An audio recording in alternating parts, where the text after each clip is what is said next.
robbed Gronkowski's stiff-armed Ron Parker during the Patriots' 43-40 win over the Chiefs back in October. Credit AP. And then there were four. Not just any four either, the four highest-scoring teams in the NFL are also the last ones left standing. That's never happened before. Our finalists are also all in the bottom half of the league for yards allowed this season, more proof that defense is king in the 2018 National Football League. They used to say defense wins championships, but we've watched the Chicago Bears, Baltimore Ravens and Dallas Cowboys all fall. The New Orleans Saints, Los Angeles Rams, Kansas City Chiefs and New England Patriots remain. One of them will be hoisting the Lombardi Trophy in Atlanta in 2 weeks' time. The playoffs have been a little bit of a disappointment so far, if we're honest. We were treated to the strongest slate of teams in recent memory, but we're yet to see a game you'd call a classic. The Saints' win over the Eagles last week has been the best of the bunch. I'd bet on that changing dramatically this weekend.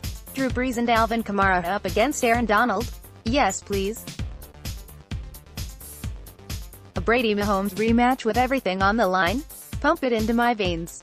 NFL fixtures, conference championship games, NFC championship, Los Angeles Rams at New Orleans Saints. How the Rams can win. Running back C.J. Anderson celebrates a touchdown against the Dallas Cowboys last week. Credit USA Today. The Rams are a smash-mouth, ground-and-pound offense these days. It looks good on them. Todd Gurley and C.J. Anderson battered the Cowboys' supposedly elite defense last week, rushing for a combined 238 yards and 3 touchdowns. Anderson has been an absolute dream pickup for Sean McVay's team. He's run for a mouth-watering 422 yards and 4 touchdowns in his 3 games in Los Angeles, and his hard-nosed, between-the-tackles style in a perfect complement to Gurley's more electrifying approach. To think, only a few weeks ago, he was cut by the Raiders. The Rams are up against the league's second-best run defense in New Orleans. That battle is going to be absolutely key to their success on Sunday. McVay will also look to make heavy use of the play-action and run-pass options, which gave Jared Goff and the rest of the offense so much success early in the season. If McVay can find success with the running game early and force the Saints to adapt to try and shut it down, that will open up opportunities for Goff on deeper plays to Brandon Cooks and Robert Woods. On defense, the Rams will look to Aaron Donald to make the difference. When don't they? He'll want to get after guard Andres Pete, who isn't fully fit and struggled last week against the Eagles. But it's cornerback Aqib Talib who could be their most vital defensive man. Talib missed the 45-35 defeat to New Orleans earlier in the season, and it led to Marcus Peters getting absolutely roasted all night long. Peters is a better player with Talib in the side, but if the pair can't find a way to guard Mike, well, we saw what Thomas did to this team in November, and to Philly a week ago. Michael Thomas torched the Eagles in last week's divisional round. Credit AP. Speaking of Michael Thomas, let's remember exactly what he did to the Rams back in Week 9. Number 13 caught 12 passes for a monster 211 yards and a touchdown, and averaged 17.6 yards per reception. Thomas was so unstoppable that every time the Saints got to the red zone, the Rams' defense couldn't take their eyes off him.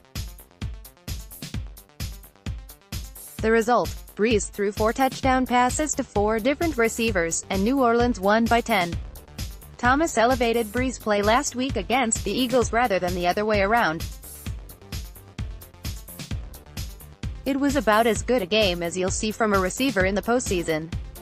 He'll absolutely fancy his chances of serving Peters a second dish of humble pie, especially if the Rams stick with their method of giving their cornerbacks one side of the field to guard, rather than have to attempt to follow Thomas.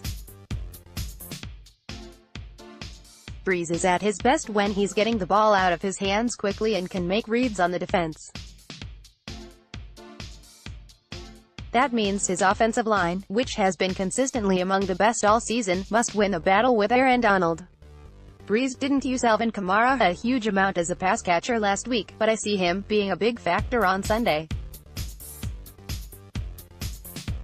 Sean Payton will know exactly how vital it is to put a throttle on Los Angeles' runaway ground attack. That means a lot of work for linebackers Demario Davis and Alex Anzalone, and David Onyemata will need to step up after Sheldon Rankins' season ended in injury last weekend. Prediction: I think the Saints are the best team in the NFL, and the Superdome crowd is a genuinely huge factor which can't be ignored. I'll go Saints 34, Rams 31. Rams at Saints, game odds. AFC Championship, New England Patriots at Kansas City Chiefs. How the Patriots can win. Tom Brady gave running back Sony Michel a heavy workload last week. Credit USA Today. The Patriots' performance last week was an NFL postseason masterclass. Sure, the Chargers never turned up to the party, but that's because Bill Belichick double-bolted the castle gates, built the moat and raised the drawbridge. On offense, I think they will use a similar strategy to the one which got them here. That means a lot of work for Sony Michel and kick checkdowns from Tom Brady to James White for those defense-debilitating 8-yard gains. Michel had 24 carries for 129 yards and 3 touchdowns last week, and the Chargers' run defense is far superior to Kansas City's. And while Brady may not look like he's doing all that much, he's not making the eye-opening throws his opposite number this week does with frightening regularity. He's playing with incredible precision. What makes Brady so brilliant is he knows exactly where and when to release the ball to give his receivers the best chance possible to hit gaps and gains yards after the catch. That's why Julian Edelman had such a big day against the Chargers. Expect him to find joy again against this KC secondary. That's the key for New England, really, their experience. Whatever happens on Sunday, even if Patrick Mahomes goes haywire and the Chiefs jump out to an early 2-score lead, Belichick won't panic. The Pats head coach was asked if he could coach for Tyreek Hill's eye-watering speed earlier in the week, and in true Belichick fashion he replied, "What, by making people faster?" The thing is, if there's anyone who can scheme for Hill, for Travis Kelce, and even for Mahomes, it's Bill Belichick. The Patriots are underdogs for the first time in 70 games this Sunday, but who would bet against them, making the bookies look like fools?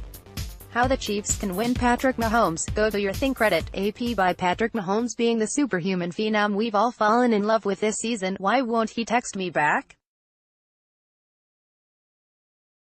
Patriots cornerback Stephon Gilmore has been excellent this year, but the rest of their secondary looks susceptible to the Chiefs' Swiss Army knife attack. Could this be the game Kelce really cements his place as the new #1 tight end in the NFL, with Rob Gronkowski watching from the opposing sideline? And can Hill repeat his rip-roaring 142-yard, 3-touchdown performance from the Week 6 loss in New England? It's tough to see how the Patriots stop Mahomes from enabling either. One man who always punished New England is Kareem Hunt. The star running back enjoyed almost unprecedented success against the Pats, but is now long, and rightfully, gone from Kansas City. Damian Williams has done an excellent job of filling the gap, and he will need to roll again in the cold weather at Arrowhead on Sunday night. For me, though, the #1 priority must be getting to Brady.